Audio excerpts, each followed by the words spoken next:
All right, welcome in. Bettor's Last Stand, episode number 49. Chris and Coach here with me. Joe back after an ailment last week. Hello. We had Jarrett behind the glass. Not really, but I said windscreen last week. So Joe is back. He's in control of the operation, steering the ship as usual. Welcome. We're in our second week of our football previews as we went through a really comprehensive breakdown of the ACC, SEC, AFC South, and the NFC South. Last week, got our best bets. Everybody's ready to go. Chris firing away. We had a rough week again. We're down about 4.8 units, almost 5. Another horrible job by me on golf. I didn't expect him to win 2 weeks in a row, Lucas Glover, but he did. I had been betting him for like 6 straight weeks, and I haven't bet him the last 2, and he's won the last 2. So that sums it up. That sums it up right there. NASCAR not good either, but that was just bad luck. Not that we didn't have good cars. I was decent in the AFL, NFL not so much, and not that great in the World Cup. Sam was 0-5 in racing, but happens to the best of us. Chris actually had the best performance. He had Daniel Suarez with a top 5 finish in NASCAR. So good job, Chris. Yeah, and Coach came out on the plus side with Cam Davis in the top 10 in golf. So they helped us keep our heads not as deep below the water as we may have been. But again, just to recap, we were 20 wins, 6 losses, and one tie last year in our season-long best bets for football, the future bets. So hopefully we can keep that going here as we gave out. Oh, boy, we're watching the Diamondbacks and Rockies game. We had a guy just drop a foul ball. Thought we were going to You guys are too us. negative. You guys. Chris, we just seen it happen too many times. Realistic. Exactly. And in baseball, one little mistake, you got Coach knows this from coaching so many games. You mess up a routine play, and it usually bites you in the ass. Yes, so, it usually does. Yeah. All right, so let's jump right into it now. Today we're going to go through the AFC and NFC West, and then the Big 10 and the Big 12. So lots to talk about. Let's start with the news of the day. I guess it is yesterday anyway. Anthony Richardson, Chris, named to be the starter for the Colts already after one game. Now this to me makes me even more. I like the Colts under last week, and I think you guys agreed as well. I like him even more under now with him playing. What are your thoughts? I want to root for the guy, but why is that? I don't know. He seems like a humble kid. Okay. I mean, and from what I've read, the guy does, unless he's just a bunch of, full of shit, but he studies, he watches film, he just seems like a humble guy. But so 13 starts in college, that's it. I mean, there's not much to go by with him other than he's super athletic and he's a big guy, but his accuracy I just don't get it. I don't understand. This guy couldn't throw touchdowns in college. How is he going to throw touchdowns against NFL defenses? Well, Coach, what do you think about this? Really difficult position for him, honestly. Going from, like you said, 13 starts in college to now starting in the NFL on a subpar team to begin with. Right. With lack of wide receivers. I don't know. They may be in real trouble. Gardner Minshew, isn't he their backup? I think. Why wouldn't they start him for a few games? Let the guy learn a little bit. Well, did you even hear his reaction? It was like he couldn't even believe it. Richardson, when they told him that he was going to be starting, he said he was shocked. Preseason game. Yeah. What was he, like 4 for 12 in the game too? Or I don't really know, but what's Taylor's status too? I mean, if he's not there, I mean, he's really going to. I was thinking maybe Irsay just made him start him. Maybe that guy's could nuts. Be. Yeah, he's really messed up. But I don't know. I think you guys both liked the Colts last week under. I had that down as those were 2 plays that you guys had, and I totally agree. And I was trying to find him his interception totals over, and now I really want to find that. I think he'll probably make some highlight reel plays, but he's gonna get sacked a lot. He's gonna fumble a lot, and he's gonna throw a lot of interceptions. So if you're a Colts fan, I feel sorry for you because you're gonna suck. I wonder if there's a line on. How many NFL teams are there total? 30. 32. 32, right, 32. I wonder if there's a line on the number of quarterbacks out of 32 that will be playing still in week 18, right? Yeah, some places have had that. I haven't seen it put up yet, but I bet it will be. Once some teams start to name them, they'll put that up. So yeah, it would be either injury or right. Or, how many starters they had? How many starters throughout the entire season, and then by a certain week, how many starters will see action by week whatever. So yeah, it might be a good over bet. There can't be a whole lot of quarterbacks that go the entire season and play every game. I can't imagine how many did last year. I don't know. That'd be a good stat to look up because I can't see him last. And the reason I talked about it is I can't see him lasting for 17 weeks for a multitude of reasons. Right. Well, and you bring that up too, Coach. Do they have a line on over under on amount of times a quarterback will get sacked? Because you talk about Richardson not surviving. They said that the Carolina kid, Bryce Young, said he got his brains beat in, and he's what, 5'11"? Yeah. I mean, compared to Richardson's huge. So some of these guys are they're going to take a beating. They are going to take a beating. Yes. Yeah, it's going to be. Yeah, I don't know. There's going to be some really bad teams, I think, this year. Awful. At least early in the season, but. All right, so let's jump into baseball before we start breaking down the college conferences. Mariners are playing hot right now. The Rangers, that AL West right now might be the best division in baseball. Yeah, you got three really good teams that probably all can make the playoffs. The Dodgers are red hot, won 9 of 10. The Braves are on fire again after they got past the troublesome Pirates. Jeez, I gave the Yankees out on the radio the other day. They got beat like a fucking drum.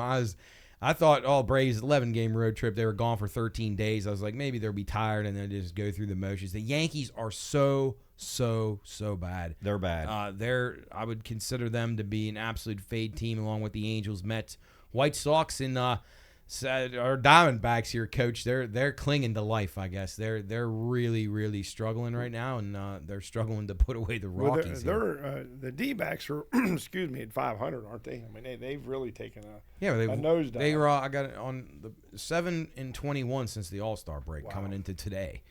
That's Pirate-esque. So, and you mentioned the Yankees too. I think they got shut out yesterday. Yes, they had one hit. Yeah. Wow. One damn hit. Yeah, they're in big trouble. The Dodgers are surprisingly to me red hot. I mean, they are really playing well. They're getting their pitching situated.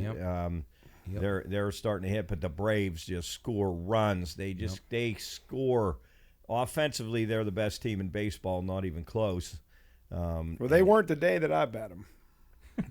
First bet in 2 months. Oh, that when they got beat by the Pirates? They were up 4-0. Kill any streak, Chris. Yeah. You really can. They can score. So I think they're going to be really tough to beat. And I think now the Dodgers, though, they're really flexing their muscles. I think it's a two-horse race in the National League. Nobody in that.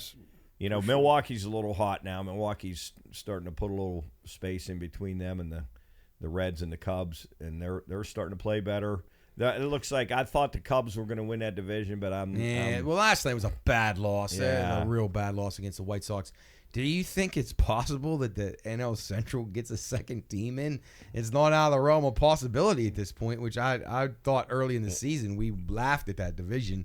And but right now the Cubs are only one game behind the Marlins. I think the Marlins they're just doing enough to keep themselves above water. They worry me a little bit. I think the Giants are pretty solid. Well, and the Cubs and Cincinnati are both a game out. Right. Of the right. Card, Well, Cincinnati's I don't know about them. They're I mean, obviously they're very talented, but they just seem like they're out of steam right now. So 3-7 in their last 10. They've definitely cooled off. Ellie De La Cruz has cooled off a little bit. Their pitching, their bullpen is really. They didn't even hit last night. Like I had them last night. 3-0. Shut out 3-0. Yeah. I mean that's just bizarre. And their bullpen has really shown some signs of struggling now. So things they were doing early in the year now they're not doing.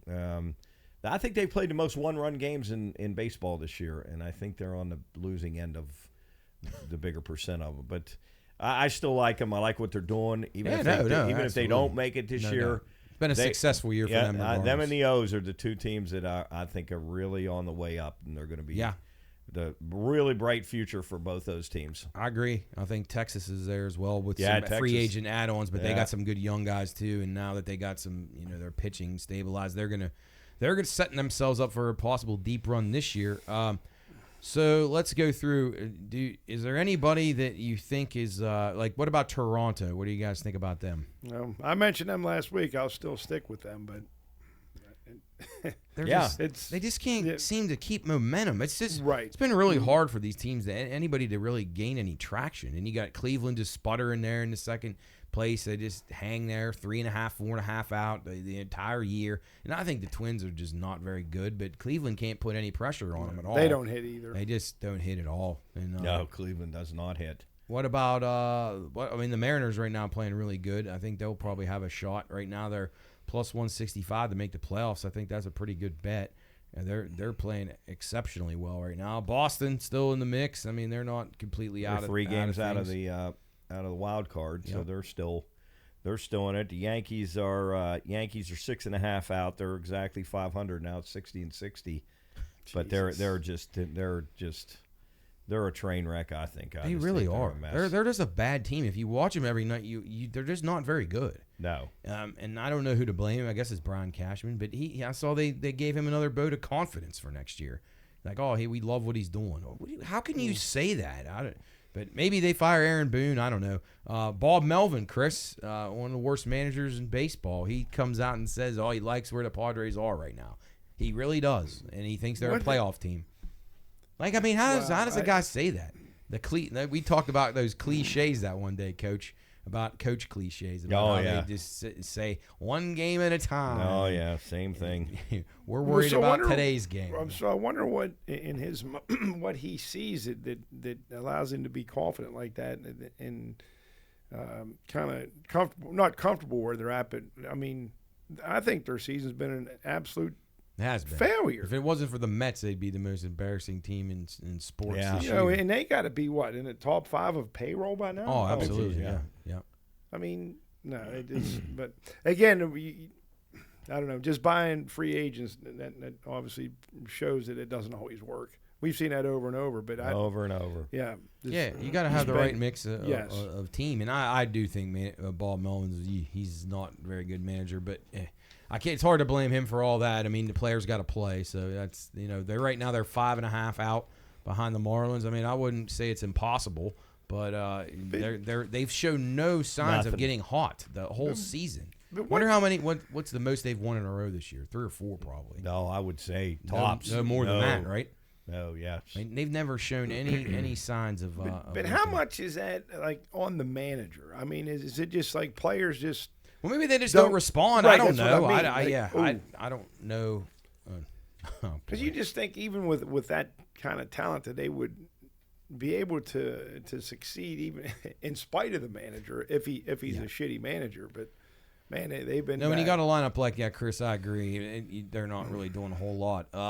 Early in the season, a thing called Fangraphs, which is like an analytics site, they gave the Mets and the Yankees each a 77% chance of making the playoffs this year. And obviously now neither one of them are going to be in the playoffs. It's just so bad. I don't know. I guess if you're a New York baseball fan, you got to be really pissed off right now. But I don't know. Yeah. We'll see. All right, on to brighter things right now. So let's go from baseball, which we got about less than 6 weeks to go in the season, to college football. Coach's wheelhouse is pumped up right now. We got the Big Ten and the Big 12. So a couple conferences very close to home for us, as we have Ohio State right here in the backyard and in the Mountaineers in the Big 12. So these conferences, I guess you would say they're a little top heavy. Let's start. We're going to start with the Big Ten. Ohio State right now, the favorite, plus 180, followed by Michigan at plus 185, and then Penn State at 6-1.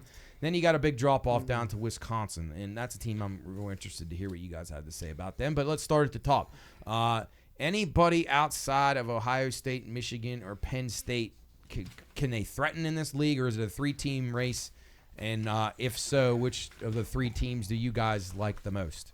I don't see anybody threatening those 3 teams, even though I do like Wisconsin. Luke Fickell, I think it'll take him a little time. It's going to be interesting to see what their offense does. I agree. I don't think they'll go total transformation from a hard ground attack, but I think they're going to open it up a little bit more. And I do I do like them. I think they're, if we're going to talk about them a little bit right now. They're the most intriguing team to me in this. They're getting a ton of love from people based on Luke Fickell. And, yeah, I agree. It's tough to see how quick he's going to do it in this conference. Wouldn't you agree? Yeah.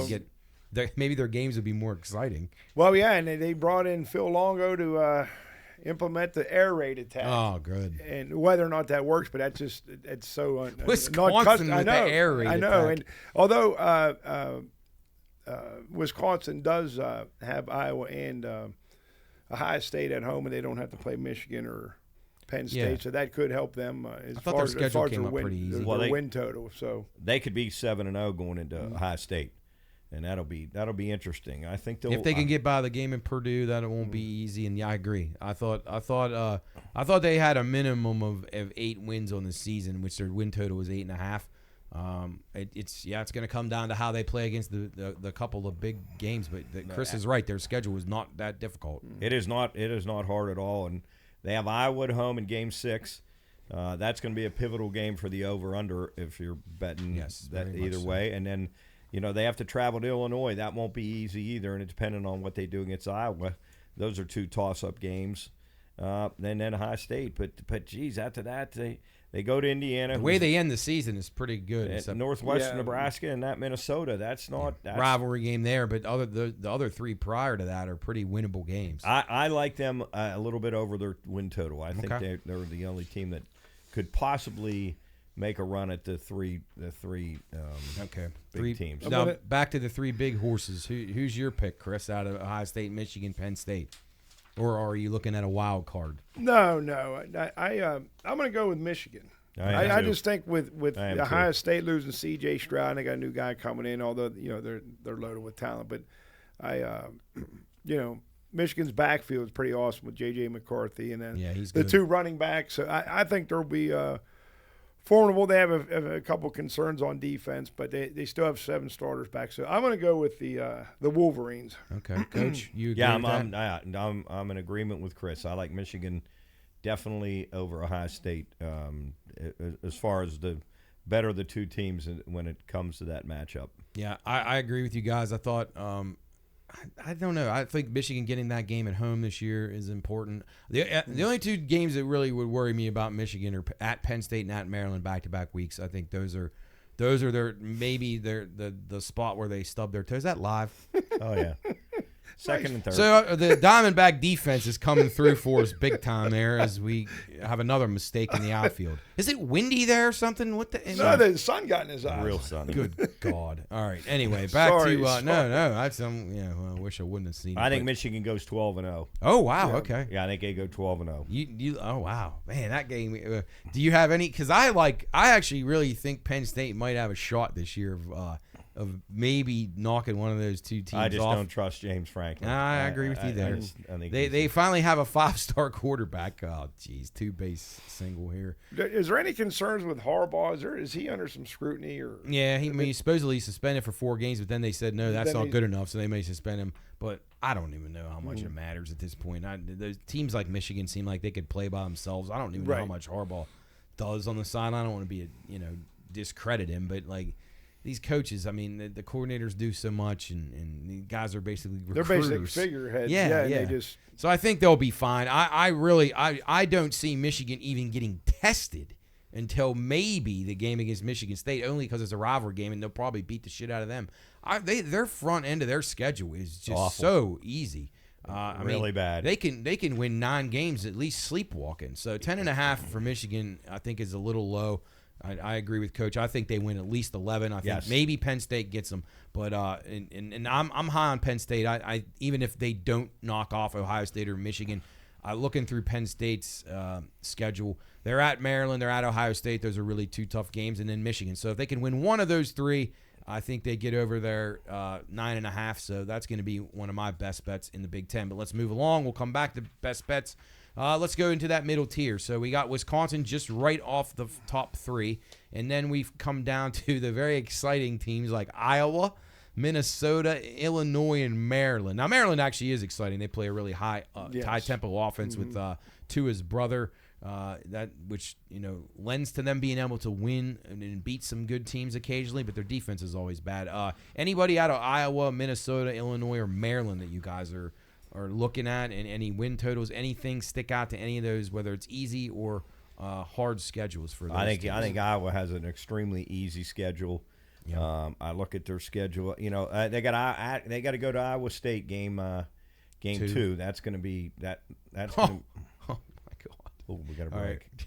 Sorry, folks. God. We're struggling through this baseball game. It's literally mistake after mistake here for the Arizona Diamondbacks. So anyway, Coach, back to Iowa's exciting schedule. Yeah, I don't think their schedules. They got a really good home schedule: Michigan State, Purdue, Minnesota, Rutgers, and Illinois. That is a really favorable home schedule.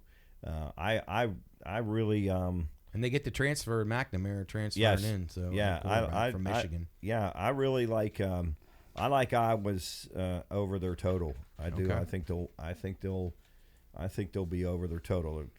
They always find a way to win those boring games that they play. They sure do. So I like them. I like them over their win total. How about you, Chris? Iowa, Minnesota, Illinois, Maryland. I'm going to fade Minnesota. I just don't think. I mean, I'm with you there. The running back's gone. He was a stud at Ibrahim, and their schedule is it's very challenging. Yes, and it is. They end their last 2 games at Ohio State and home against Wisconsin, which I know it's a rivalry game. And they have to go to Purdue before Ohio State. Looking too. at their last 6 games of the season, they could literally lose all 6 of them. Mm-hmm. Yes. Michigan State at home, I think they probably. I have that game. I have that team marked under too, Chris. Yeah. I agree. Actually, and then Matt, even right before their bye week, they play Michigan. So 2-4. Actually 7 in a row. I think they'll probably beat either Michigan State or Illinois. Probably not both of them. And then I would say they beat Michigan State because I think they're going to be terrible. Yeah, well, we'll talk about them in a moment. Illinois, what do you guys think of them? I was on the fence about them. I feel like maybe their win total of 6.5 is right where it needs to be. I think it's right on the number because there's a lot of toss-up games. They got to go to Purdue, Nebraska at home, at Maryland. Those are all Wisconsin. Those are all real toss-up games. If you got the over/under in the win total with Illinois, there's a lot of pivotal games that are going to determine. I think they'll go over that one. I'm going to pass on 6.5. I passed on Illinois. I'm not going to recommend anything there. I think, like Coach said, I think that number's right where it needs to be, and it's going to teeter right on whether or not they can win one of those games that they're going to be an underdog in. It's pretty much what it comes down to. For what it's worth, they led the Big Ten in fewest points allowed per game. They do get a good defense. But I'll give them then that. Again, how many horrible offenses did they face? Because we always laugh when we're talking about the games in the Big Ten. It just screams boredom. Well, and it's amazing is when you look at their schedule, they don't play Ohio State or Michigan, so that's a major benefit. Yes, in there. Yes. So that really helps your defensive numbers right there. Yes, they do got to play Penn State, and they get them at home. But Illinois is just they'll be all right. They'll probably be a team I'll be backing on the unders quite a bit when they go through Purdue, Nebraska, and Minnesota, Indiana towards the end of their schedule. Yes. They'll probably be an under team for me, at least early on. I'd imagine low 40s. Yes. Yeah. Low 40s for all those games. And probably be pretty stout at home. Maryland is a team that I also like over their win total of 7.5. I thought their schedule, I thought they could come out of the gate 5-0 until they play Ohio State. Played Ohio State really tough last year, let it get away late, so probably lose that game. But then they got toss-up games. Illinois, they should beat Northwestern. And then Penn State, Nebraska, Michigan, Rutgers, I think they probably win at least 2 of those. I like their offense. I don't know if they can ever get enough stops to be able to beat anybody. But I'm going to be recommending Maryland over 7.5. It's going to be one of my Big Ten plays. All right, let's jump down to the next tier. Michigan State, as Chris already alluded to, he doesn't like the Spartans. No. Michigan State, Nebraska, Purdue, and Rutgers. What do we think of those teams? Those are the teams hanging on right above the bottom of the bottom. Well, they were they were weak offensively last year. Averaged 19 points a game. This is the Spartans you're talking about, right? Yes, Michigan State. And then there are 2 studs on offense, the quarterback and receiver. They leave right after the spring game. Do you think maybe they jumped the gun on the Mel Tucker contract that they gave him? Yeah, Yes. I mean that's devastating if you ask me to lose those guys, and so I'm definitely fading them. And they got to play Michigan, Ohio State, Yes. and Penn State. If you have all three of them on your schedule in the Big Ten, you're pretty much fucked. Oh, they got a brutal. Their schedule is really hard. Plus Washington. Yeah, Washington and Maryland back-to-back weeks at home. Those games are they'll be lucky to win either one of those. They got to go to Iowa and Indiana and Rutgers. And Rutgers. And Rutgers will be favored by a touchdown probably in that game. I'd say they'll win about 4. Yeah, I'm with you. I could not recommend an over here. I was leaning towards the under. I didn't love it, but I think it's a pretty good under bet, definitely. What about Nebraska, Purdue, or Rutgers? I feel like Purdue might be okay, but I don't know. What do you guys think? No, I don't like Purdue. I don't like. I thought their beginning of their season was a little kind of easy schedule. I don't know. Maybe not. Well, Matt, we laugh about it in pro sports when we talk about hiring retreads.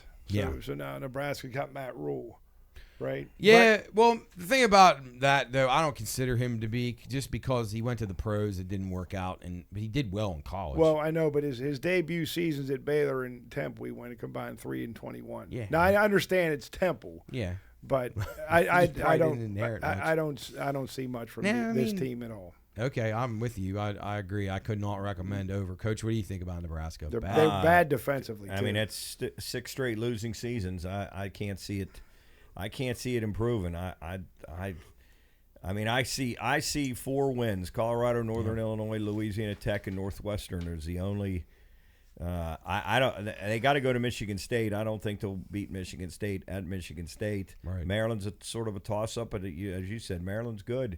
I like them under their total. Okay. I really do. And I look at Purdue and their schedule is really. I mean, how about that start? I mean, they got Fresno State out of the gate. Yeah. Then they got to go to Syracuse. Virginia Tech, then Syracuse, then Wisconsin. I mean, they got to go to Iowa. They can play Ohio State. They got to go to Nebraska. Got to go to Michigan.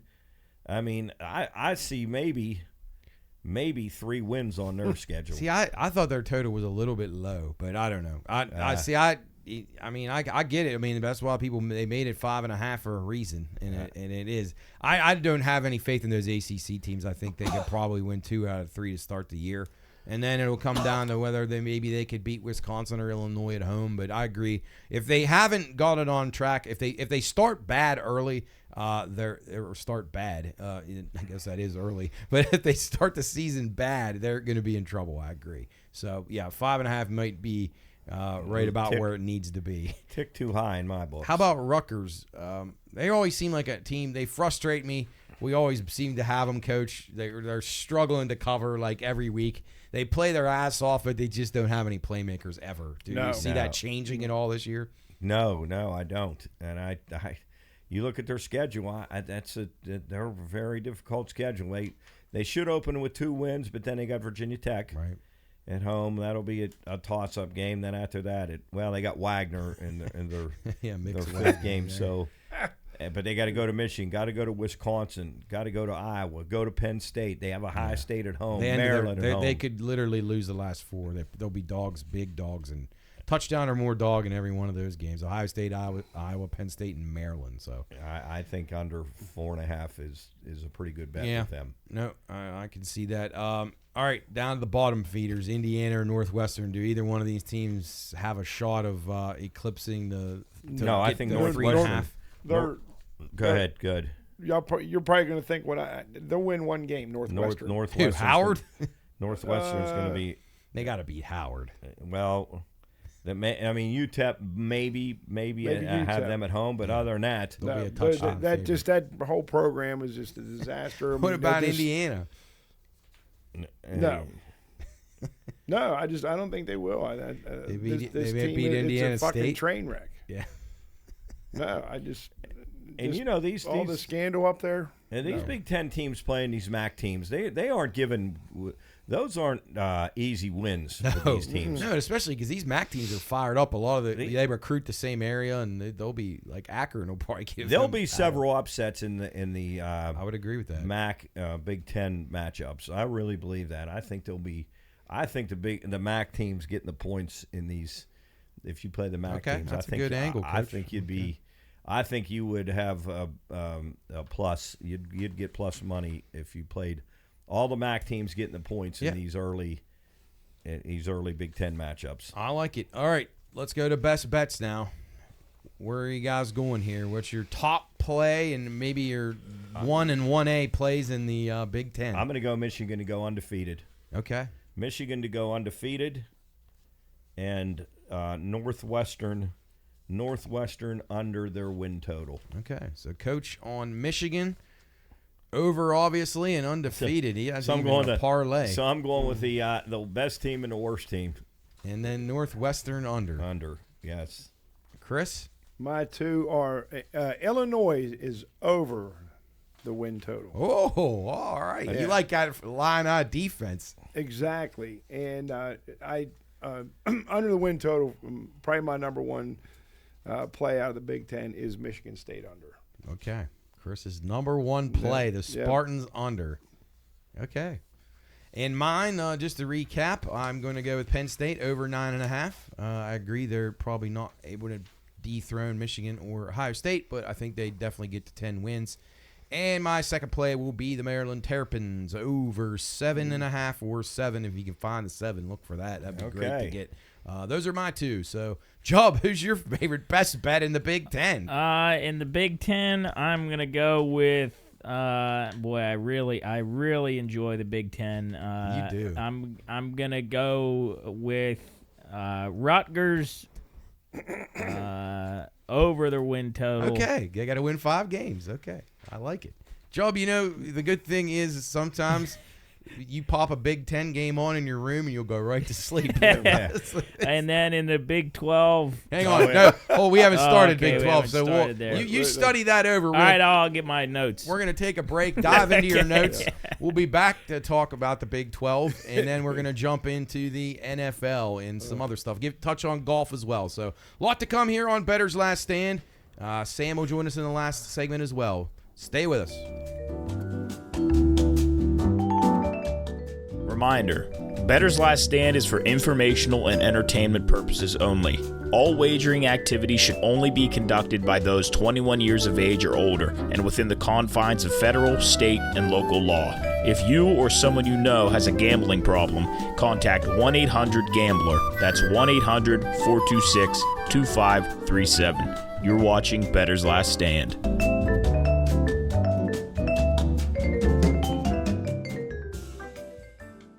All right, welcome back in. Bettor's Last Stand. Matt, Coach Chris here with you. Job as well.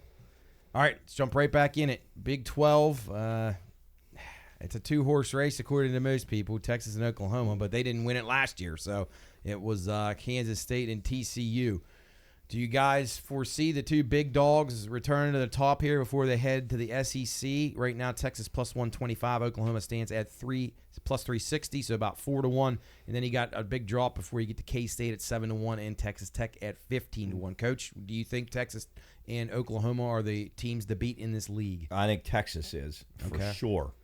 As a matter of fact, one of my best bets of the Big 12 is I'm going to give here in a little bit, and it's a game. Okay. It's an early game, not a total on them. I really like a certain game. Great coming up, and I think they're really going to be tough to beat. I think this is the year for them. I really do. I like them a lot. I think they've got it all, man. I can see them. I can see them being in the playoff. Oh yeah, yep. I really like them this year. All right, awesome. Oklahoma, I'm not as sold on Oklahoma. I agree. I didn't like what I saw from them last year. They were favored in almost every game, and they only won 7 or 6. I thought it was I don't know. I think some guys are just meant to be coordinators, and maybe Brent Venables is one of those guys. Well, Chris, what do you say? Our friend of the show, Dog, that just couldn't say enough bad things about Brent Venables. They had a little rivalry with Clemson and Notre Dame. But also they Dog never forms hateful opinions of guys. That's the thing. But they were not. They were very unlucky too. They were 0-5 last year, 1-score game. So I mean, if they turn that around this year, I mean, I don't know. My experience in that is usually when you have a coach that loses one-score games a lot, he usually loses them a lot, like for the rest of his life. And then there's a guy when we talk about the pros that I'll mention too. Oh, At least I think about. Oh, absolutely. So, Chris, between Texas and Oklahoma, I'm going to go with Coach. I just don't think Oklahoma has enough there. Yeah. Out of the top two teams, I agree. I think that Texas is definitely the better of the two. Dropping down to the next tier, TCU in the national championship last year. Hard to believe that they could replace Duggan and be able to do that again. They lost a lot. Sonny Dykes did an awesome job with them, but they were punching above their weight class. I think they come back down to earth a little bit this year. Win total 7.5. Coach, what do you think about the Horned Frogs? Just a little regression? Yes, 100%.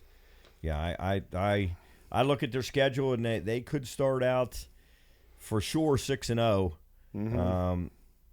Well, no, for sure 5-0, but then they got to go to Iowa State, which is really going to be a test, and then BYU at home. They should win that game, but then their end of their schedule was really tough. They got to go last to Kansas. Four. I had a bracket. It was really tough. Yeah. 4 Well, games. even at Kansas State's going to be. Oh yeah, last 5 games at Texas Tech, Texas Baylor, and at Oklahoma. That's really a difficult schedule. I do not see them getting to 8.5 wins this year. I agree. I really like that team under their total. I think that they lost 8 draft picks. 8 guys got drafted in the NFL. So I think losing that, like you say, Duggan was just unbelievable. Yeah, he just did it all. They're not going to have anything like that again. He was incredible. So I had TC marked as an under as well as 7.5. I couldn't recommend betting that over. How about Chris? Kansas State, Texas Tech, Kansas State's 8.5. Their win total. They're getting a lot of love right now. And then when we were talking to our friend from the 10-12 network, Philip, he told us Texas Tech is the steam team in the conference that everybody's on. I agree with him. Coach, what do you think about the Red Raiders? And I'll get back to Chris in Kansas State, but do you think the Red Raiders are dangerous, or are they kind of fool's gold? Okay. I do. I think they're dangerous, and I agreed with Philip. Yes, I agreed with him that they could be a sleeper team. I thought that when I asked him the question. Okay. I thought they were a sleeper team, so I really like them. Kansas State, I don't like them. I think that number is right where it needs to be. I agree. There's a lot of iffy games on their schedule. Baylor at Kansas, UCF's going to be a tough game. At Oklahoma State, at Texas Tech. I think Kansas State's that number scares me. I'd stay away from that. Yeah. I don't. I had lean under written on mine, but I couldn't really recommend either way. Texas Tech, same thing. I thought the number was pretty close. I think they'll be right around 8 or 9. Probably stay away from that one. Chris, what do you say about K-State and the Red Raiders, Jack Basinger's old team? K-State, I'm going to go over on them. I know they have a rising star with their quarterback, Will Howard, and they got an All-American on their offensive line. Even though they lost Deuce Vaughn, the diminutive running back, I think they'll be good. I mean, their schedule, it's – I don't know. Do you guys think it's very difficult? I mean, I didn't have it coming up super difficult, but I mean, they got to play at Texas. And that win total is what, 7.5? Yeah, and they got to go to Stillwater. Yeah, and they got to go in Lubbock back-to-back games. But I'm going to give them some love. Okay. And I'm going to go over with. How about the Red Raiders? Any thoughts on them? No. Okay. Pass. Sorry. That's okay. All right. So, and then these next two teams intrigue me a little bit. I like Baylor a lot. I thought their win total was a little bit low. We obviously have a vested interest in Baylor, but I like them anyway. And then Oklahoma State. I thought their win total maybe, but Oklahoma State, a lot of turnover in the program. But Mike Gundy's a really good coach. Chris, what do you think about the Cowboys or the Baylor Bears? Both teams. Well, like you said, we have an interest in Baylor, and they fell from grace last year after going 12-2 and 21. And that was one of my losers last year. I had Baylor over last year. Yeah, well, I hope. Their defense really regressed, but so I don't know what they've done to repair that. But I'm just hoping offensively they take advantage of their new tight end. Yeah, let's say. Coach, what do you think about Baylor? I look at their number right at 7. Okay. I think they're going to win 7 games. I think they're going to go 7-5, and depending on those coin flip games will determine obviously the over and under where they will be for the year. But I think that they win 7. So I'm hoping like heck for our sake and for Jake's sake they go over. But I'm not putting much money on it. Yeah, I like their coach, that Dave Aranda. I think he's a good coach. Yeah. Definitely didn't have the year they hoped for last year. I expect him to bounce back. That'll be one of my best bets. We'll get to those in a minute. What about Oak State, Say's team, Coach? What do you think about the Cowboys and Mike Gundy? Yeah, I don't like Mike Gundy. Hey, but let me make a prediction, and Joe can back us up on this. How many times will we bet Oak State this year because Say tells him it's a good bet? Oh, absolutely. Yeah, and every single time he'll blame Say.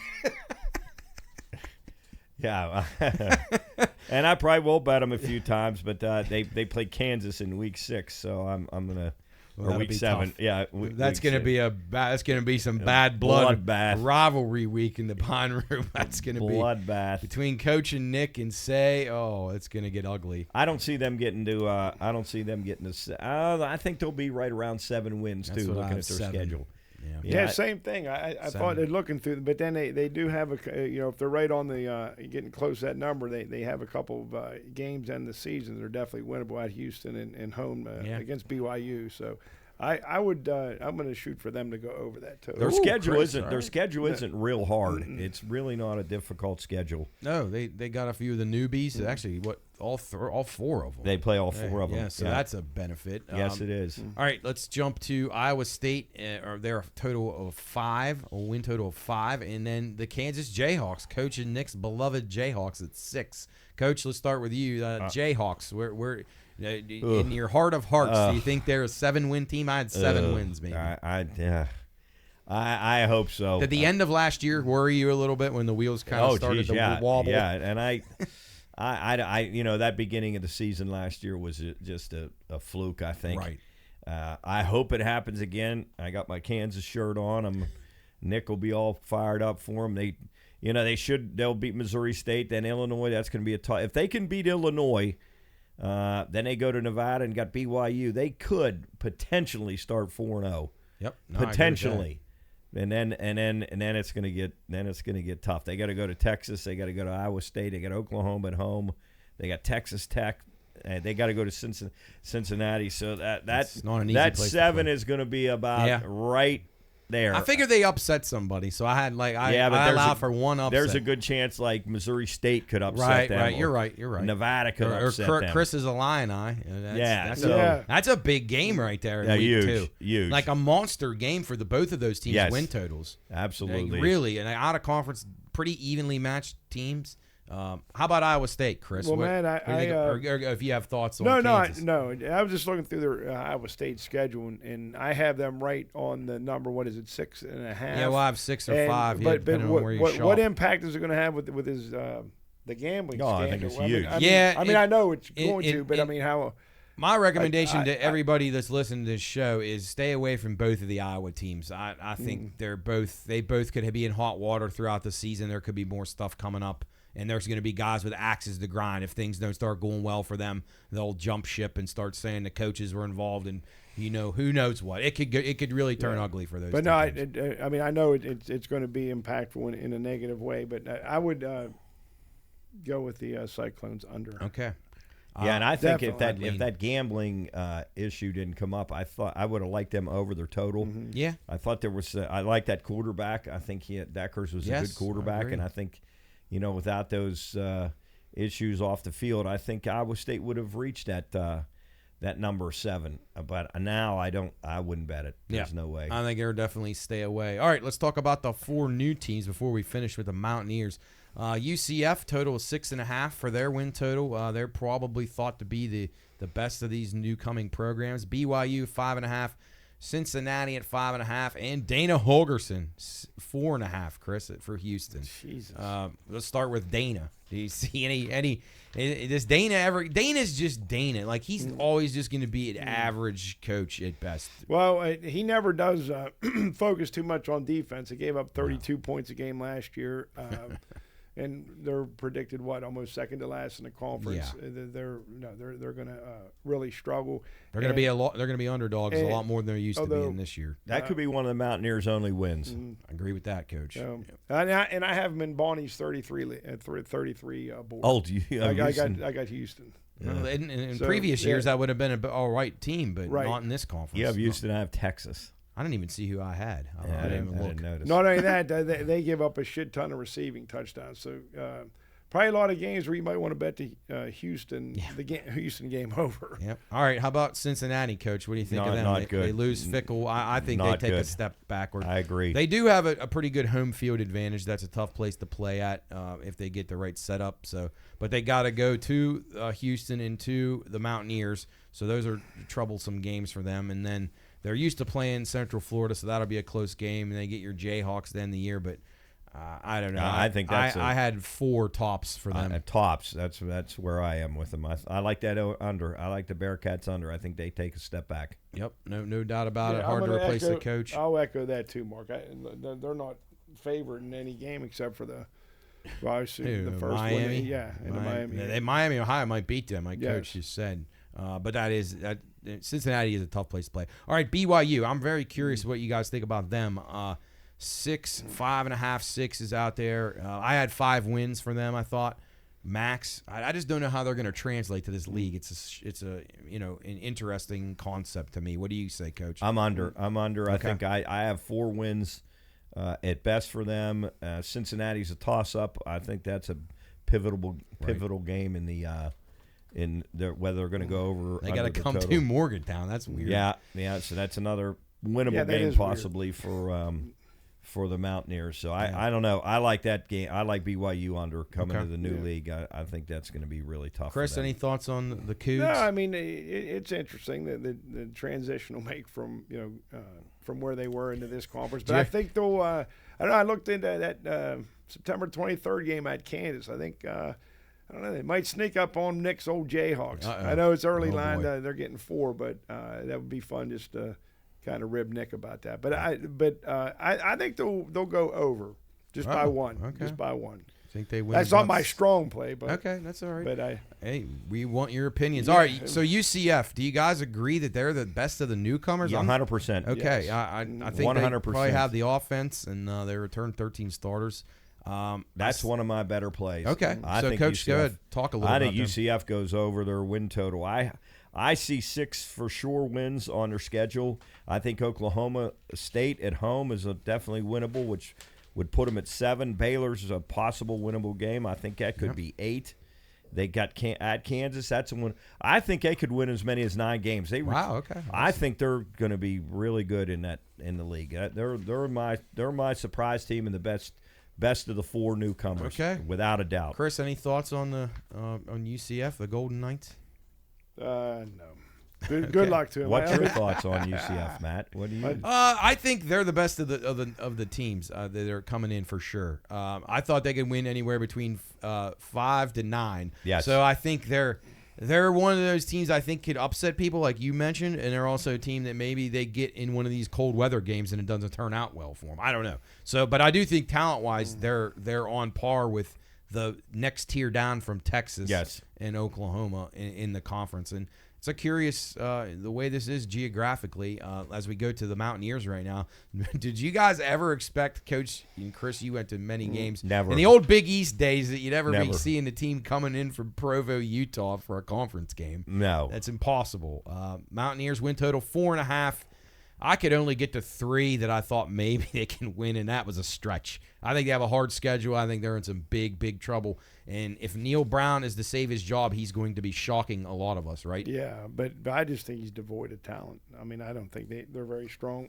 And so, and with that schedule, I don't see them. Who are their wins, Chris? If you don't mind me asking. I would say Duquesne, maybe Oklahoma State. Homecoming game, and wow, maybe it stops right there. Well, I thought they could beat Cincinnati at Morgantown. I think they can win that game. I thought they could beat Duquesne, and I think they can beat Pitt. Those were the three that I had. Coach, what did you think on the Mountaineers schedule? I think that everything hinges on their first. Neil Brown's job, whether the team quits or not. Right. At the break, at their bye, I think it's crucial. If they're 0-5, they'll be 1-4. If probably. they're 1-4 at the All-Star, at their bye week, I think Neil Brown's in trouble. I think the team will quit, and I think they might not win another game the rest of the year. If they can possibly beat Pitt, that is going to be the saving grace for the Mountaineers. Yep. It's good. It is because I don't think they're not going to go to TCU and win. Obviously, they're not going to beat Penn State, and I don't think they'll beat Texas Tech because I think Texas Tech's going to be really good. So I think the Pitt game is crucial for Neil Brown and the rest of the Mountaineers season. Yep. I think at their bye week is going to be people are going to sit and say this is it. This is a Mountaineer team that's going to go 2-10 or 1-11, and Neil Brown's gone and go back to the drawing board. Yeah, I agree, Mark. I mean, I look at their 6 road games. Maybe other than Houston, I don't see them winning any of them. No way. So there's 6 losses right there, at least 5.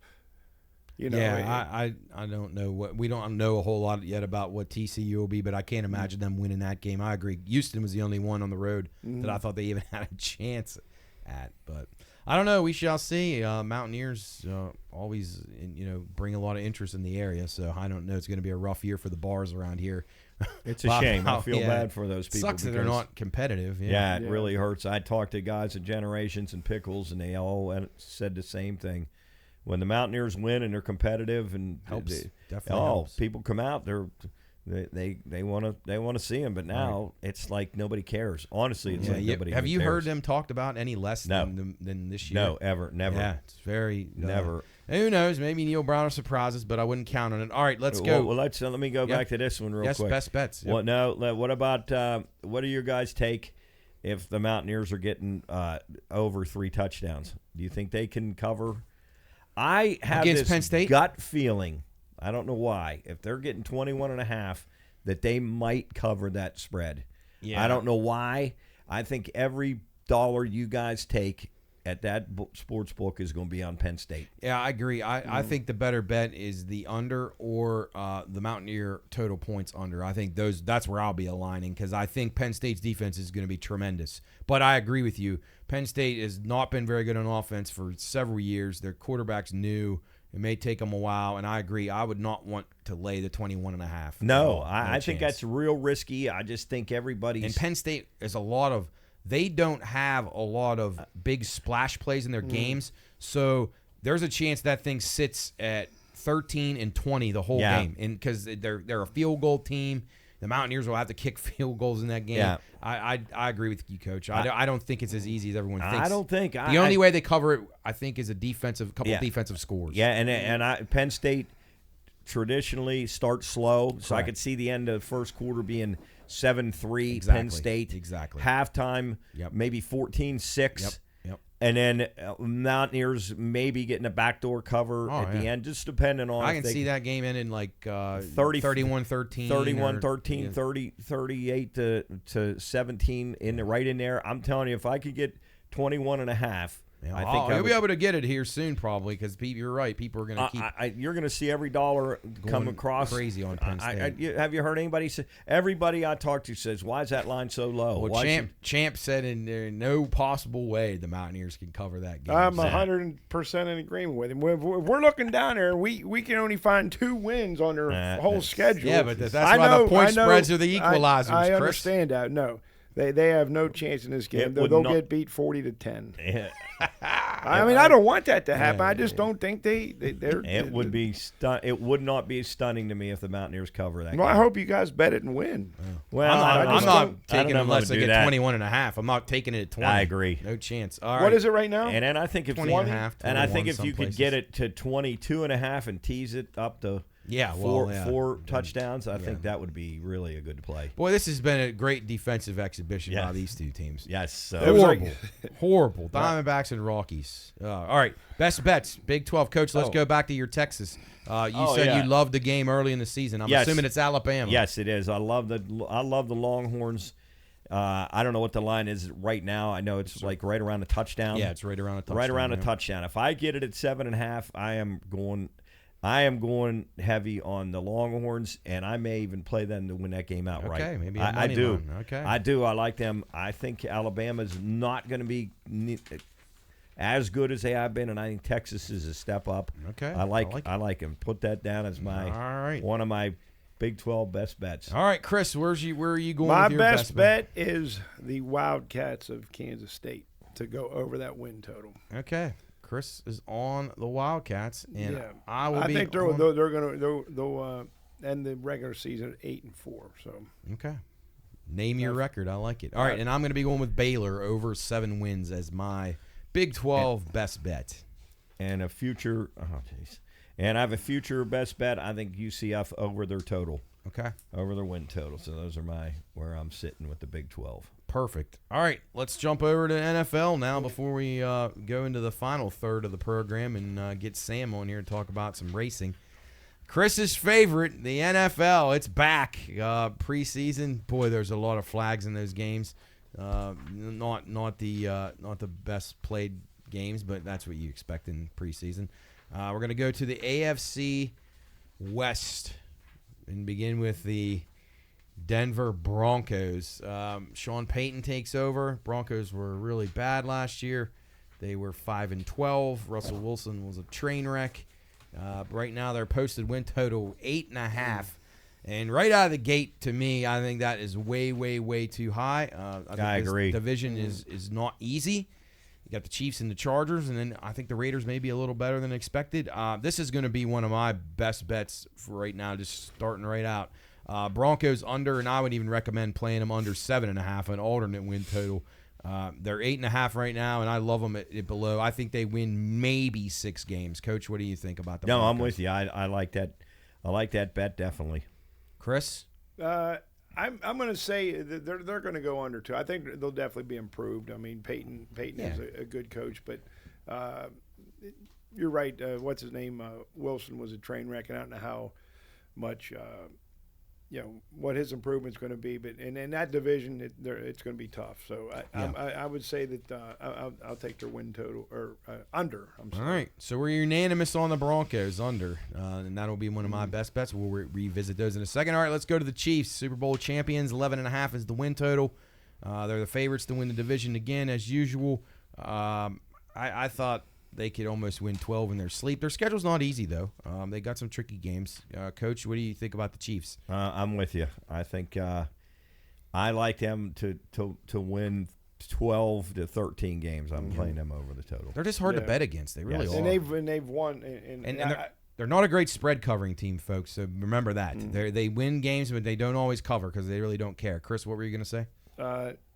They've won 12-plus games every year that Mahomes has been the starter. Yeah. So I would definitely, and that'd probably be my strongest play with them going over the win total. Yep, 12 wins, definitely doable. All right, let's jump over to the Raiders as we're making quick work of the AFC West. The 6.5 posted win total for the Raiders. Josh McDaniels, 6-11 as the head coach. Not a big fan of him, but I think the Raiders may be a little bit better. I think actually I shouldn't say that. I think they're gonna they're gonna surprise some people in some spots. I think they were thought to be a little better than maybe they were, and maybe Carr needed a change of scenery as we talked about last week. I think he'll do all right in New Orleans. Whoever the Raiders decide at quarterback, if it's Aiden O'Connell, I think he played great in the preseason, but it's preseason. I like the Raiders slightly, a little bit of a lean over 6.5. What do you think, Coach? I'm the other way. Okay. I think they're really going to be bad. I don't see them winning more than 5 games. So I like that. I like that team under. Okay. Okay, Coach, Chris? I might give them one or two extra wins than 5, but yeah, I mean they got Garoppolo as their quarterback. There's always a chance he's going to be hurt. And I have zero faith in Josh McDaniel. Right. He's never won anything. And they blew a lot of leads last year. Now they do have some playmakers with Jacobs and Devontae Adams, but don't really feel too good about them. So I'm playing them under. Yeah. I mean, I can see that both of you guys like them under. I lean to the over, but I don't love it. I just thought they maybe could surprise some people because they are thought to suck on paper. So maybe, but I wouldn't count on it. All right, the Chargers. This is an interesting team. Yeah, this is a tough one. Don't like their coach at all, Staley. They blew that playoff game last year, which is just an abomination. You just can't do it. Was that 27-0? Yeah, I don't think they can bring a guy back when you choke like that. The Chargers they found so many ways to lose over the years, and I hate to see it. I like the franchise, and I'm pulling for Nick's team, but I don't know, Coach. Is this the year they can get win? They're 9.5 win total. Is this the year they can kind of put some pressure on the Chiefs? Yes, and I like their quarterback. I think he's awesome. He'll be rival with the best quarterbacks in the league. I think he'll be really, really good, and I think they're going to be. I think they're going to be the class of that division with the Chiefs. Okay. And I think they're going to give the Chiefs a battle. I like them to break out. Talent-wise, I totally agree. I think they're the next best team for sure. I think they're a 12-win team. Like them over their win total. Okay. Chris? Yeah, and despite their coach or in spite of their coach, I would agree with Coach as far as going over. And they also, I mean, their receiving core is pretty solid and – they add Quentin Johnson. Although that guy worried me. I thought he played like a lazy bum in the national championship. But anytime you got a stud quarterback, you got. Herbert's amazing. I agree with Coach. I think he's at the top 3 to 5 guys in the league right now, and he's had to struggle with issues with coaching staffs and changeover, and he's still really good. And his natural talent is just beyond words. He's good. And they in the last 4 years, they've increased their win totals each year the last 4 years. So I'm going to say over. All right, so let's go. Best bets in the AFC West. Where are you going? I'm going with the Broncos under, and then the second choice would probably be the Chargers over 9.5. What do you guys got? Well, if I'll give you one of each. Go ahead, definitely. Chris. I mean, this is an easy one. And Chiefs over the win total. Yep. In Vegas, the Raiders definitely under. And that's probably stronger than I feel stronger about that one than I do the Chiefs over. Okay, so that would be your best bet. Coach, where are you I'm going to Raiders under. Okay, Raiders under as well. All right, good stuff. Poor Raider fans. Good Lord. But, yeah, I agree. I think it's probably not going to turn out the way the Raider fans hope. All right, now to the NFC West. We'll start with the Arizona Cardinals, who many regard to be the worst team in football, coming off a 4-13 last year. Kyler Murray overpaid. He's going to be hurt anyway. He's not playing. I don't even think he'll play at all this year. But that's even if he did play, I don't think they're very good. I've found maybe 3 wins on their schedule. Yes, Coach, what do you? No, same got? way. And a win total of 4.5. 2-15. I have them. Okay. 2-15 and a mess, just a mess.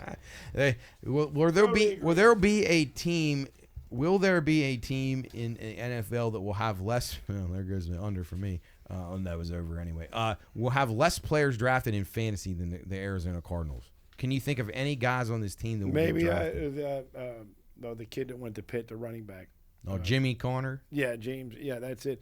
And, Mark, I couldn't agree with you more. I mean, I can't see 2 wins, maybe. Yeah. And they also, they don't – plus they got a brand-new coach, a horrible roster, Jonathan Gannon. I mean, that's a horrible position for him to be in. And they also they have their own pick. Plus they got Houston's first-round pick coming up the next year. So they'd be better off losing. Just to ensure that they get the number 1 pick. I agree. Yep. There's nothing exciting about that. Absolutely nothing. All right, let's go to the Los Angeles Rams. I'm curious to see what you guys think about them. 5-12 last year, decimated by injuries. Win total 6.5. I thought that was way too low.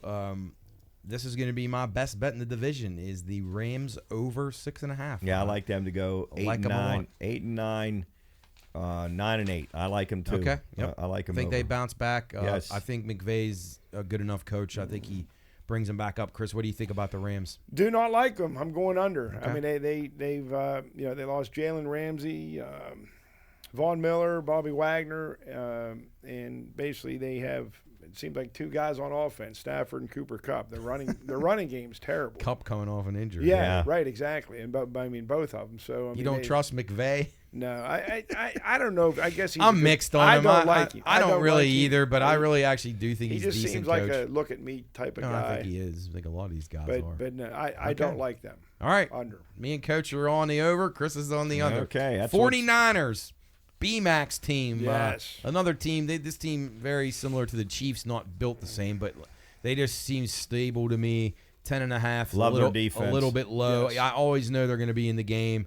Not a huge Kyle Shanahan fan, but he does an adequate job, and I like them over 10.5 definitely. Yes, me too. Their defense is the best in the business. Agreed. I think they're going to be.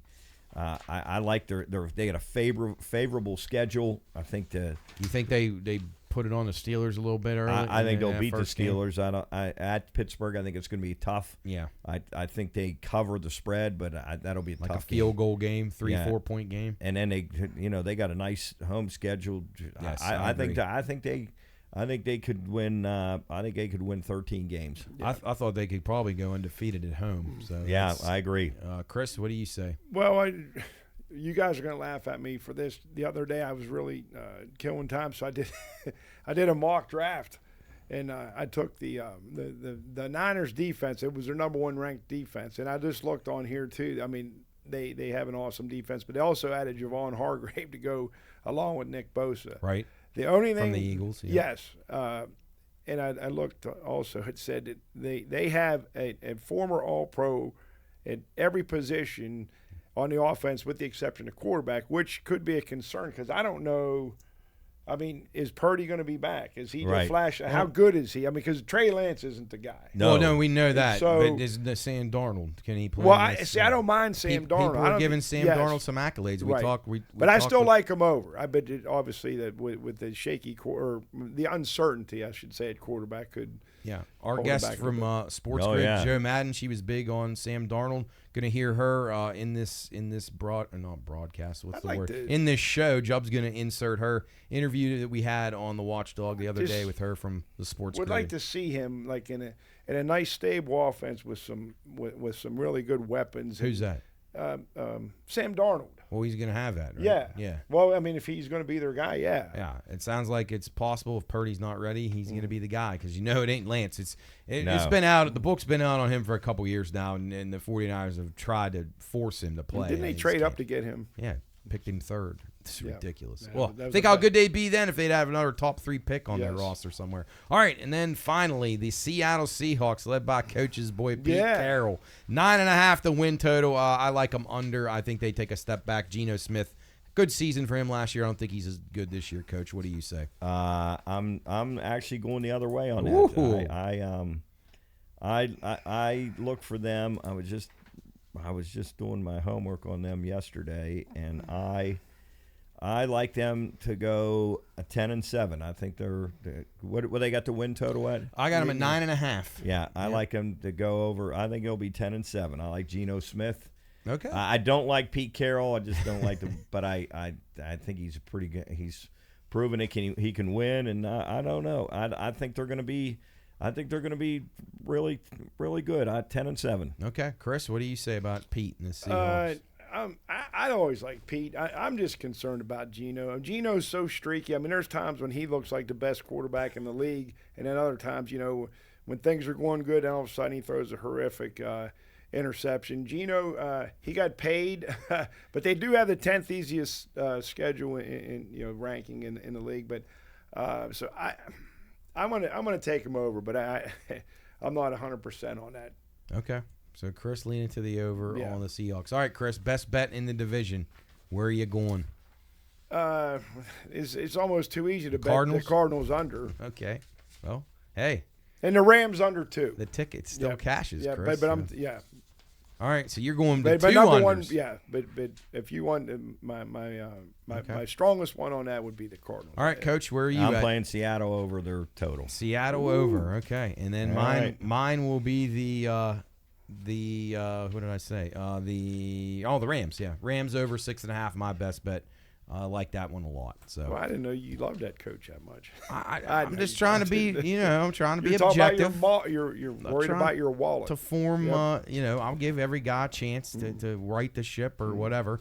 Real quick before we take a break and get Sam on here, Coach, anybody in golf stick out for you this week as the BMW Championship at Olympia Fields? Anybody you like? Any off the top of your head? It's a 50-man field. I know. No cuts. I keep betting Scotty Scheffler. I mean, I don't know. I keep fading Rory. I keep betting Scheffler. I like Fina a little bit. Not great. Okay. How about Victor Hovland or Max Homa? Those are a couple guys. Those are guys you like. Yeah. And then I keep betting Matsuyama because I know the week I don't bet him, he's going to win. Yeah, so I got to keep using it at the end of the season. I had him last week. I don't have a real strong feel on this one either. I don't like it when it's down to these 50, and it's just I don't know. I guess you're playing the hot guys. I mean, Glover, you might want to keep riding him. He's playing really good right now. And usually the big timers show up in these tournaments where there's giant amounts of cash. Scheffler's due to just tear up a course. He's just due. He is. I thought Sepp Straka was a bomb maybe, but I don't love it. Golf winding down, only 2 weeks left, so we'll reconvene in the spring when it's Masters time. Quickly again before we take a break, I mentioned we had Joe Madden from the Sirius XM Sports Grid on the show. She gave us some good insight into baseball and NFL and college football, so be sure and listen to that. It was about 15, 20, actually it was more than that. It's probably about 25 minutes of interview I'd say time. that, yeah. Okay. Yeah, so insightful stuff. All of our picks, BLS_PRP, and at the Pine Room Studios on social media. You can see all the things, everything we don't get to here. Won't be able to get to AFL. The show will take 6 hours if we do everything. So if you like those picks, continue to monitor them. I'll have them on social media. Just one thing I wanted to get your guys' thoughts on before we bring Sam in. What do you guys think about this Phil Mickelson reportedly gambling over $1 billion over the past 3 decades? I mean, I don't have a problem with it. We got to get him up to the Pine Room. Yeah, it seems like he would just love to, but we could never. None of us could afford to bet him. That's the problem. He's probably wanting to go $10K a pop. That's light for him. He might have a problem. People vilify him, though. But I mean, I have no problem with him. It's his money. And he I like earned it. the guy that's criticizing him is a professional gambler. Like it's like, leave him alone. It's his money. He earned it. I mean, I don't have any problem with it. I just find it. People love to beat on him just because of Live Golf now. But yeah, Phil definitely fun guy. And then quickly, the Ravens have won 20 more straight preseason games. I mean, that's just unthinkable. Were you ever see anything like that? I mean, haven't lost since like 2015. And that really is such a meaningless statistic. When you think of it. Well, it's meaningless until you just keep betting them on the money line all those games. If you rolled it over, you'd probably have a six-figure win. As it relates to the regular season, I should say that. If you would have taken $100 on the Ravens money line for 24 straight times, think about where you'd be right now. I'd be betting like Phil Mickelson. Yeah. We'd be doing all right. And then Matt, what's your take on the World Cup women's final? Should be a great game. Yeah, I think it's probably the two best teams right now. We knew England had the favorable draw. Spain playing great too. Tough match this morning if you were an Australia fan. Of course, the yesterday's game you give up 2 goals in the last 8 minutes. Just devastating, bad beats. I had the under there. It was scoreless in the 81st minute, and it goes over as they score 3 times in 8 minutes. Spain and Sweden. I lean England, but man, Spain's firepower is good, and I think there might be goals in this game. Really? I think both teams to score would be my bet in that game. Okay. I think both teams will be a little bit aggressive, and should be a good game. And then in the third place game, I think I would lean Sweden because I think Sweden will be more focused. Australia had the hopes of their nation riding on them. They gave an incredible effort. And I think they'll have a little bit of a letdown spot here. So we're going with the Swedes there in the third place match. Okay. So, all right, we're going to take a break here on Bettor's Last Stand. Be back. Final segment of the show. Talk some racing and then get Sam's opinions on the sports this week. It's Bettor's Last Stand. Matt, Coach Chris, and Jubb. We'll be right back. Reminder, Bettor's Last Stand is for informational and entertainment purposes only. All wagering activity should only be conducted by those 21 years of age or older and within the confines of federal, state, and local law. If you or someone you know has a gambling problem, contact 1-800-GAMBLER. That's 1-800-426-2537. You're watching Bettor's Last Stand.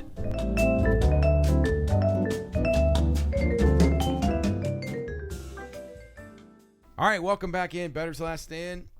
Matt, Coach Chris, Job's on. Now he's got us finished off in the final leg. He's going to get something to eat. It's been a long day for him.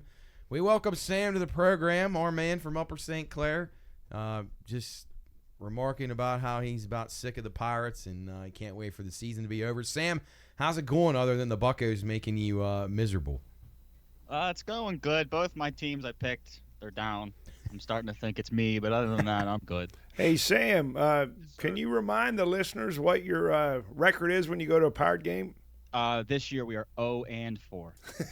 And didn't make it through one complete game. Really? Every game was so lopsided you had to leave. Oh, yeah. Boy. Thank God they got my money. Yeah. Well, in the last game, they weren't free tickets, were they? They come out of your pocket. No, I got to see a buddy. First time I've seen him all summer. Don't know if that'll happen again. Well, the Hillbilly Prince thanks you for coming. So donation. That was a donation.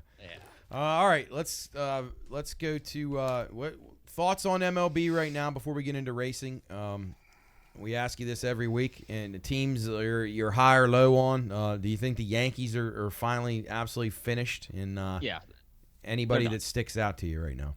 Yeah, the Yankees are done. I think Boone should go. Yes. He has way too many antics and he flips out too much. He's too much of a head case. I think the Yankees have way too many spending issues and contract issues, and the two teams it's the Braves and the Rangers. If they're not in the World Series, something's wrong. That'd be a cool World Series, really. I could definitely get behind that. I think the Braves and the Dodgers, Coach and I have been talking about them for a while now. This being clearly the two best teams in the National League, and I agree with you. I think Texas is very formidable now with Scherzer. That division's playing well all the way around. You got Houston and Seattle's playing very well right now. Yeah, they say that I think the Braves have 40 more home runs than like the next team in second, and I think their pitcher, what's his name? I can't believe I'm forgetting his name right now. He's like leading strikeouts. Strider's got probably the same amount of strikeouts than the next pitcher. So yeah. You got those two things going for you into the playoffs for a deep run. It's going to be tough. And you got Max Fried back now, and so you got two top-level starters, and then you got a really good bullpen, and you're just solid everywhere. Or up the middle, catcher's been incredible. Acuna's amazing. And as long as they don't run into the Pirates. Yeah, right. Yeah, I know the Pirates are a thorn in their side. They struggle with them more than any other team. It's incredible. Ridiculous. It's embarrassing. All right, let's go on to the National League. Just real quick, anybody out of the National League right now that's on your radar? I think the D-backs are pretty much done with. What do you think about them? We're watching them right now losing 7-6 to the Rockies. Yeah, terrible fall from grace for them. I mean, they were right where they needed to be. And it's just the Dodgers are too far ahead of them now. But yeah, 7-21 since the All-Star break going into today. That's a Pirate stat right there. Do you think two teams maybe get in from the NL Central? We were talking about that earlier in the show. It's possible now. It's totally possible. I think the Brewers obviously are the lock, but it's the Cubs and Reds. That's going to be the battle. Yeah. I'm starting to lean more towards the Cubbies. Okay. Yeah, no, we've been on the Cubs. The last night's game pissed me off, though. They should have won, and they blew it. And bad loss to the White Sox, so that worries me. But, yeah, Cubs, we've been on them for a while now. Hopefully they can fight through it and hang in there. But, yeah, Milwaukee's outperformed my expectations, and I think coaches, too, in the last few weeks. Yes. They've played a lot better than I expected, so we shall see. All right, we previewed the AFC West and the NFC West. Any thoughts on those divisions? Is it as simple as the Chiefs and the 49ers, or do you see anybody else stunning them and capturing those division titles this year? I do think it is that simple, but like little things, like I have here Broncos over San Diego. I Ooh. do not know why. There's just something about Justin Herbert and Brandon Staley. I don't think Brandon Staley's the guy for the Chargers. I agree there. We The all Chargers' say whole that. franchise is odd. So it's just too many red flags for the Chargers. And then for the NFC West, the 49ers, obviously, they're my pick. Yeah. I don't know why. I think the Rams could have a quiet, better season than the Seahawks. I just think the Seahawks, if Geno's your guy, I'll take Stafford over Geno any day of the week. Well, any day of the week. I gave out the Rams as my best bet for over 6.5 wins in that division. And Coach likes the Seahawks though, and over the 9.5 or 9. Yeah, so we're a little split on that one with the group here, but I like your Ram pick. Coach, why do you like the Seahawks? I just think I like their schedule. I believe it or not, I like Pete Carroll, and I think Geno. You don't like Geno, but I think Geno is he's a competitor, and I think he'll come up in the big games. All right, I get that. I mean, Geno. All right. You can pull for Geno. No, I mean, I went to the greatest game of his career. It was his first Big 12 game. He threw for 700 yards that game. Right. It's incredible. Yeah. And speaking of that, that's where we went in college today. We had the Big 12 and the Big 10. Quick thoughts on the Mountaineers, and do you see Texas and Oklahoma being the two teams to beat in the Big 12? Yeah, I definitely think Texas. I think Texas is overrated.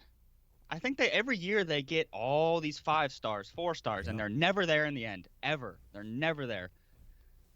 And then Coach thinks they get it right this year, though.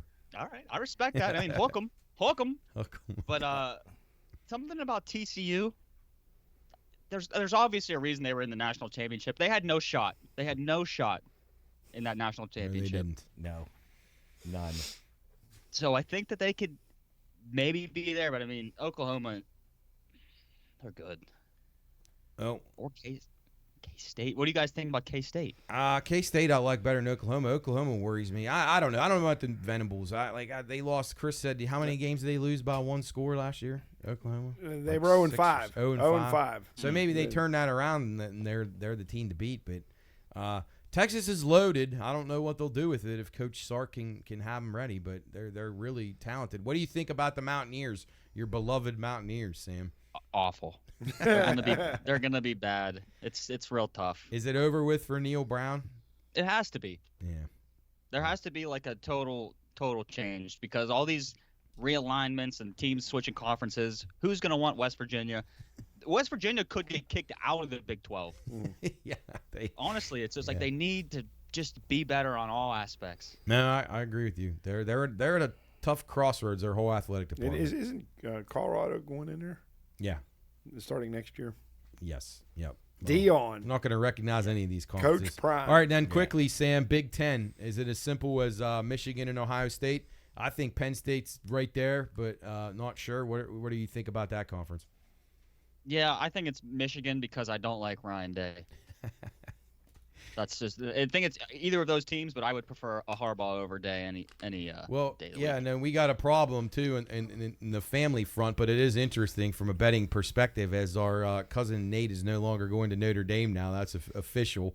Is it? Yes, he decommitted yesterday, and now I got to worry about him going to Ohio State now. So I'm sweating that out. I was happy with the Irish, but now I'm not. Chris, we said it.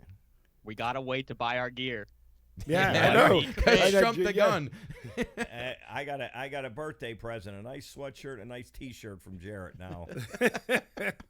Yeah, I held off on that. I got my Baylor gear. Yeah, I got a Baylor shirt right there in the hook. So. Yeah, he did.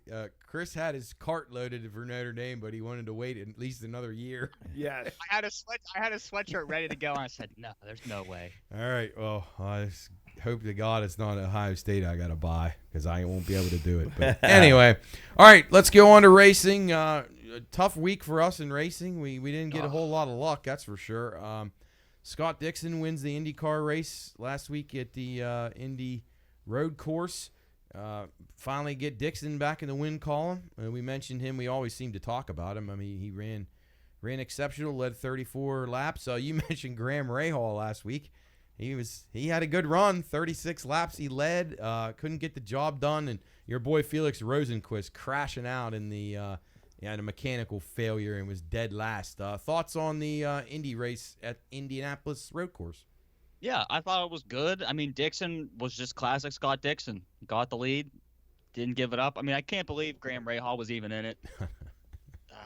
And Joseph Newgarden crashing his championship, hopes, they're done. Yeah, done with. Totally done. So I thought it was a good race. I mean, pretty clean. Yeah, not a whole lot of incidents. And, yeah, I agree. Alex Palou can light the cigar now on the championship.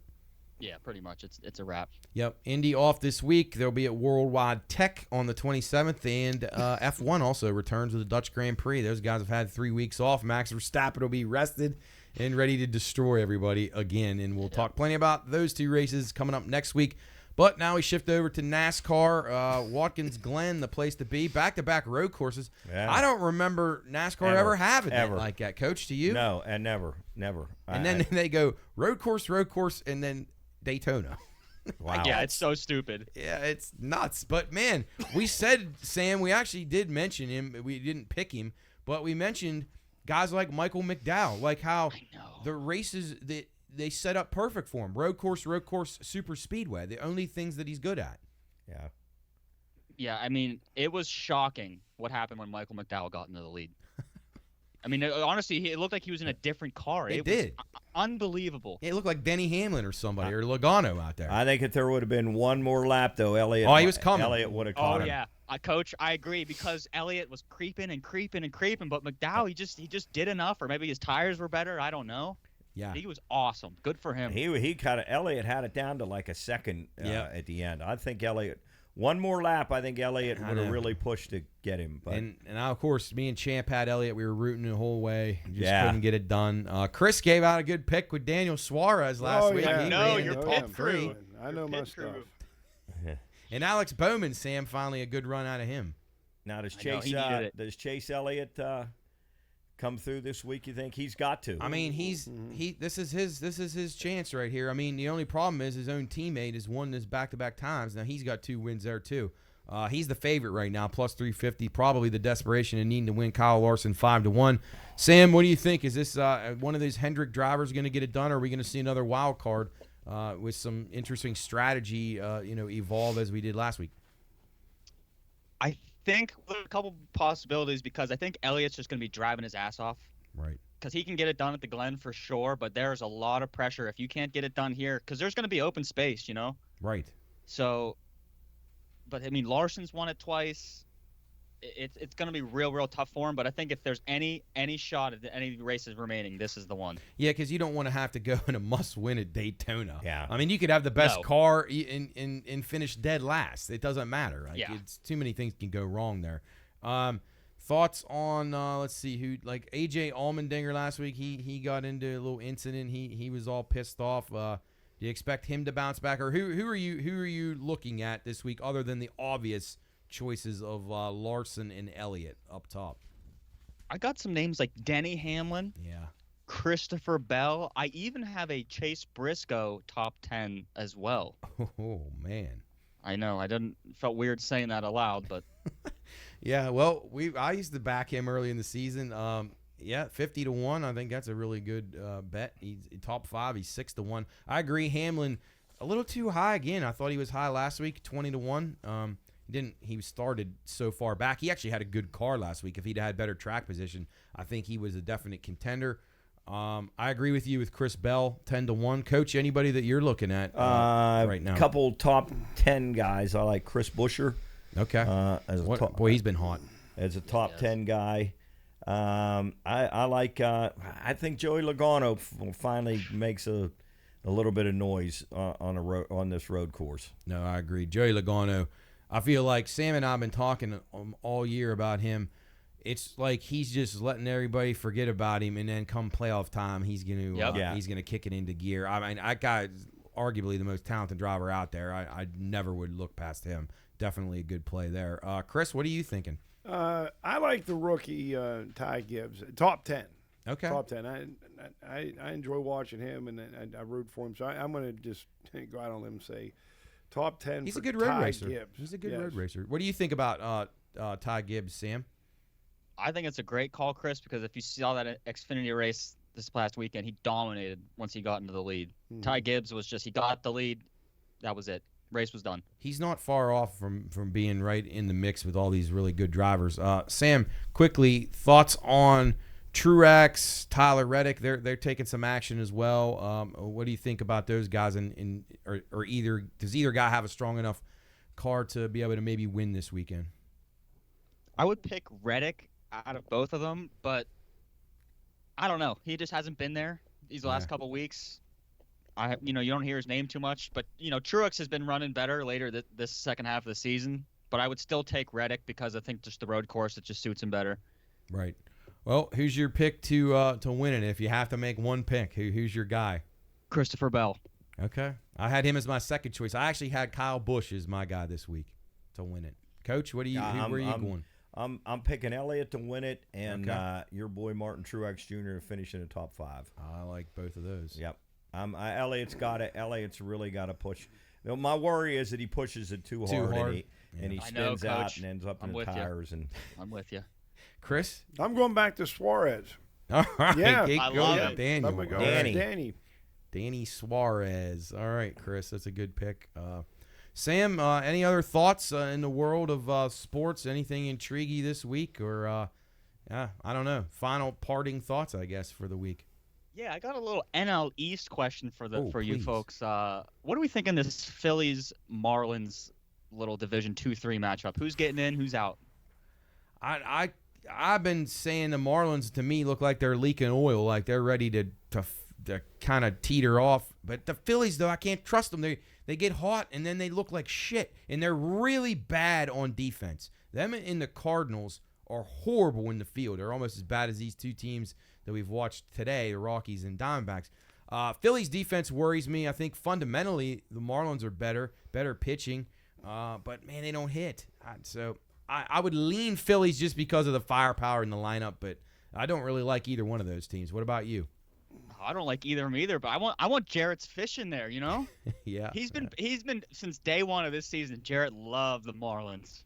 He has. He's been faithful to him. Coach, what do you think about I think those the Phillies will. I think the Phillies will outlast the Marlins. I hope the Marlins can, but I think the Phillies have a little too much for them. I think the Phillies will end the season a little better than Miami, and outlast them. Yeah, Chris.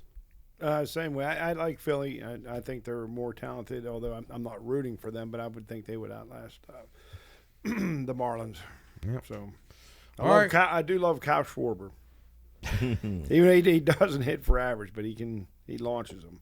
Hey, Matt, also, who knew that the Rays had a pedophile on their team? Yeah, doesn't it remind you of Felipe Rivero situation or Vasquez, whatever his name was? I call him Nightmare. Yeah, well, that's the same situation. Something was off with this guy like all season. I don't know if the Rays had an inkling of what was going on, but they could have unloaded him, and he's never going to play again. Now there's a second girl to come out, another underage. And that's something. I don't know, and again, I don't know the culture, but it seems like maybe they were kind of victimized by that, like in their native lands. Like this is just like okay, and maybe they forgot the same people that were teaching the NFL guys not to gamble were the ones teaching him not to date 14-year-olds, I guess. Right. When you lose your starting pitcher and your Wander Franco, that's tough for the Rays. Oh man, yeah, they're done now. Yeah. R.I.P. to them. Not going to be a good end of the season. It's just nuts too, because that guy was going to be ready to get a monster payday here before too long. So I know. Yeah. All right, Sam. Thanks for everything this week. Great analysis as always. Best of luck in your bets, and we'll talk to you next week. Yeah, it was good talking to you, fellas. Take it easy. All right, Sam. See you. Bye, buddy. Sammy. All right, that's Sam from Upper St. Clair. Matt, Chris, Coach, still here in the studio. We're going to wrap it up for the day. We appreciate you joining us. Be sure and get your IC Cab Ride booked this weekend. Got Brewfest downtown. Probably see a lot of our guys there. We got the big shindig at Basil's on Thursday, the night this comes out. So if you're listening to the podcast of the Bettor's Last Stand, want to drive up to Basil's, check it out. Beer launch, Pine Room Lager, going up to the Super Northern Panhandle for the first time, so we're excited about that. Lots going on in the Pine Room. Jub's dropping a commercial for IC Cab. Got to check that out on social media. Be sure and follow us at the Pine Room Studios, BLS_PRP for all of our picks this week. Guys, anything else before we sign off for the day? Yeah, join our radio show. We've now moved to Friday, but that's the day of the Rough and Rowdy, and we're going to have some fighters on with us, I believe, on Friday, the day after you see this Bettor's Last Stand, and we will be coming to you on Fridays, noon to 3. On Gumby's, right? On WKKX Gumby's, talking high school football, college football. Probably have some guests on. As we said, we have guests from Rough and Rowdy, and then we're going to have some coaches on throughout the year, and should be a lot of fun. We'll be located at Gumby's. Stop by, honk, give us a wave, stop in, say hello, drop us off a Pine Room Lager. Yeah, and follow our picks. We're gonna track our picks. We got some guest pickers from some media personalities around the area, some business owners. Going to get involved all for fun with the high school lines that we do. If you're familiar with the show that we did last year, we're going to take it to another level this year. We got more time. We're going to spend a lot of time and hours put into this, but it's going to be fun. So I'm working on the lines now, trying to fine tune them. They're pretty tough, but it's going to be fun. Looking forward to it, and we'll see you all on Monday, Tuesday, and Friday from now on through football season. It's Bettor's Last Stand. Matt, Coach, and Chris. We'll see you next week.